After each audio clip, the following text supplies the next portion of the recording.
How you doing, guys? SmartEntity here. Today we're talking about the single most powerful Warframe in the game right now, and that is, of course, Ivara.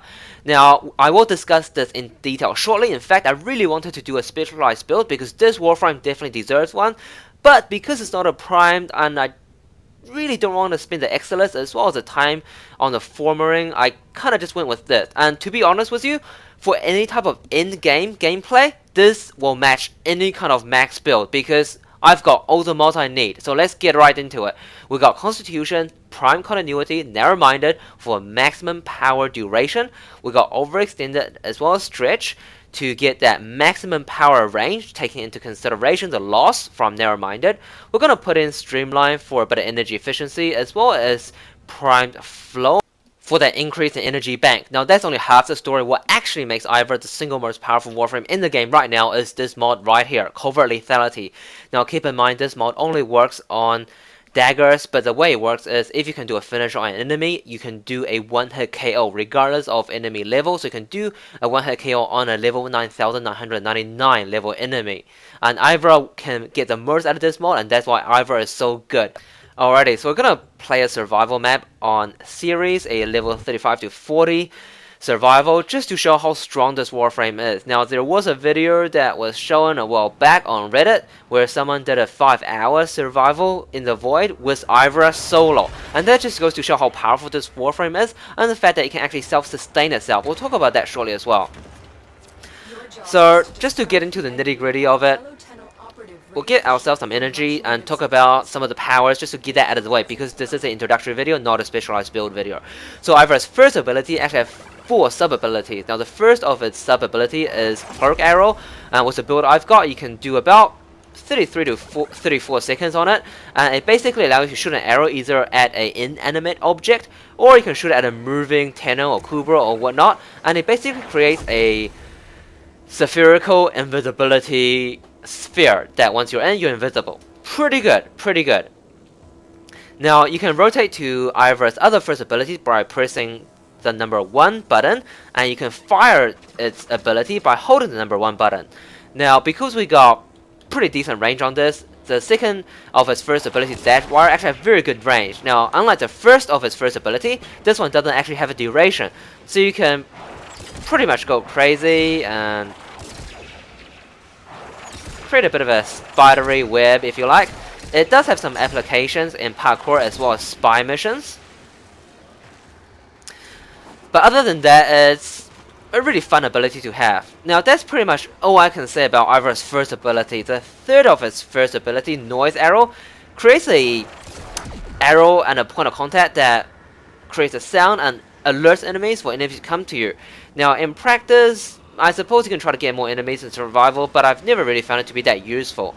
Now talk about Sleep Arrow once we're actually in some gameplay. Now Ivara's second ability basically allows you to follow a projectile and changes directions and whatnot. Now it's pretty fun, and I suppose in reality it's meant for a scouting purpose, which is what Ivara is, right? A bit of a scout. But in Warframe gameplay, I've never really found it to be that useful, mainly because Warframe is about killing mass enemies very fast. Now what you see here is Ivara's third ability. It basically puts you in invisibility. Now you can't run, you can't shoot a gun, you can't use any weapon that isn't stealth, because if you do, you'll pretty much come out of invisibility. Now there is a drain to this. So energy drain depending on what kind of movements you make, what kind of maneuvers you make, and of course that drain also depends on your power duration as well as power efficiency mods.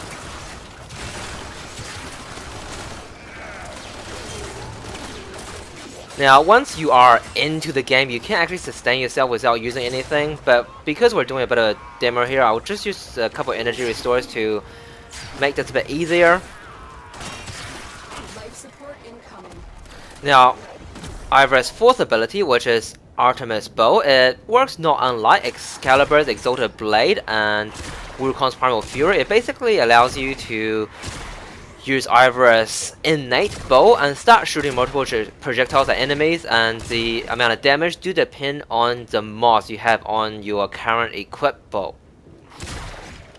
Now, one thing to note that Ivara's third ability, Pro, do allow you to use all of Ivara's other abilities, provided you're not shooting a gun and using number 2, because that will take you out of stealth. Alrighty, so now we got all the nitty gritty out of it. Let's talk about why Ivara is the most powerful Warframe in the game. So, Ivara can actually stay in a survival by itself solo for 5 hours. Now, I haven't done that yet. I'm not going to, because honestly, I got better things to do. But someone have actually proved that. There was a post on Reddit of someone doing that, so we know that's a fact. And here is how you do it. So, like I was saying, Pro can actually steal from enemies. So, in a survival, you can pretty much have a Necros and Ivara in one. So Ivara will steal from enemies and it'll kill enemies. So you get 2 drop chance per enemy. And that's obviously useful for life support. And as I've just said, you can do 5 hours on this, so you can sustain yourself indefinitely. Furthermore, Ivara, while you're in Pro, you can't really regain energy from any means other than energy orbs. And because Pro can obtain energy orbs and you can kill enemies with energy orbs, you can actually again sustain yourself. Now that's all good and well for low level missions, but once you go high level, you do need something that scale, and here is where covert lethality comes in. Now covert lethality pretty much allows you to one-shot enemies if they are unaware of you. Now that is a bit difficult from time to time if you're just doing this, because enemies, they are not blind, right? They do see their allies falling and whatnot, so that could create an issue. And now we'll talk about the final of Ivara's first ability, and that is Sleep Arrow. Now Sleep Arrow, like I was saying before, have an AoE effect, and as a result, you can pretty much guarantee a finisher, right? Because it's sleep, it's a guaranteed finisher. And because you're doing guaranteed finishers and you got covert lethalities on, is lethal damage. So all damage calculations aside, no one cares, right? You can do this to level 9,999 enemies, which I believe is the current highest level of enemies. And we've been doing this for a few minutes, and as you can see, we are sustaining life support very healthy at 96 to 100%. We are at pretty decent energy. Yes, I had to use an energy restore in the very beginning because I was showing off abilities, but I've done survivals, easily 1 hour solo, even without using any energy restores in the beginning, and you can sustain yourself indefinitely. Now obviously in the lower level, so for the first 40 minutes, you probably don't need to do this because you can kill them a bit faster with your weapon. But once you're over the 1 hour mark, especially if you're by yourself, because you at maximum will have 1 corrosive projection, you are better off just doing this. Now because you are doing this, you don't actually need corrosive projection because you're one-shotting them anyway. So that's why on the build initially that you saw, I actually had enemy radar, and that allows me to track down enemies. So that's a pretty quick tutorial on Ivara. Now again, you can sustain this for ever basically, and that's why this is the single most strongest Warframe in the game right now. Now leave a comment in the video below if you guys have any other suggestions on where Ivara is awesomely strong. Now I know there's a lot of people saying Ivara is really good in spy missions, and because of this invisibility and dash wire, it definitely is very good. But I still personally like Loki a lot just because of the switch teleport, and because in spy you don't really need, you know, infinite invisibility. I do like to run around a lot, so that's why I still like Loki. But other than that, Ivara is definitely a fine contender. Now I usually reserve the rating system for specialized builds, but because the build I have with Ivara will actually match any specialized builds, as in if I put on more mods there, it wouldn't actually give me that much more benefit. I'm gonna just go ahead and rate this. Now for low level speed kill, it's not the greatest, right? There's no World on Fire, there's no Avalanche, the AoE is crap, but you know, it does have multiple projectiles on Artemis builds. We'll give it a 3. It's not the greatest, but it's not the worst either, yeah. Now for high level utility, okay, so let's be honest here, it's only really good in survival, but it is so good in survival, right? It's not gonna, you know, take you over a 40 wave defense in T4 solo. It's not gonna help you do a 40 well, or even 12 wave interception solo and void. It might, but it's not really guaranteed. But in survival, it's infinite, right? So normally, because it has deficiencies here and there, I'll give it a 9 or 8. But it is infinite in survival. That's self-explanatory, right? It deserves a freaking 20, but we'll give it a 10, just for the sake of fairness.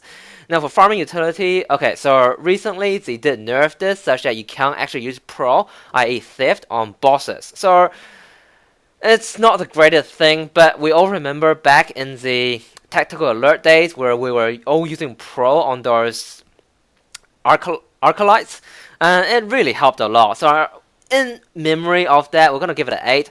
And even in things like survival, it does help get all those life support and keep you alive, even though it doesn't really give you real in-game currency with life support, but it does allow you to get more, so plus minus will give it an 8. Now as far as speed runs goes, it's really no hero there. I mean, sure, you can use Pro Invisibility, but you can only walk while in invisibility, so I'll give it a 3. Now as far as subjective factors go, in any game, I really do like the theft ability. Now, back in the Final Fantasy days, the thief is always one of my favorite job classes. But unfortunately, in Warframe, again, the game doesn't really reward you for that. The game rewards you for killing mass amount of enemies in a very short amount of time. Now, so this Warframe can do a bit of that here and there. It's probably not the best in everyday gameplay. So we're going to give it an 8, which is way above average what I normally give. So all in all, 6.4, which definitely put this Warframe top tier, and in my opinion, the single most powerful Warframe in the game right now. Alright guys, please like, comment, and subscribe, and I will see you in the next video. Cheers.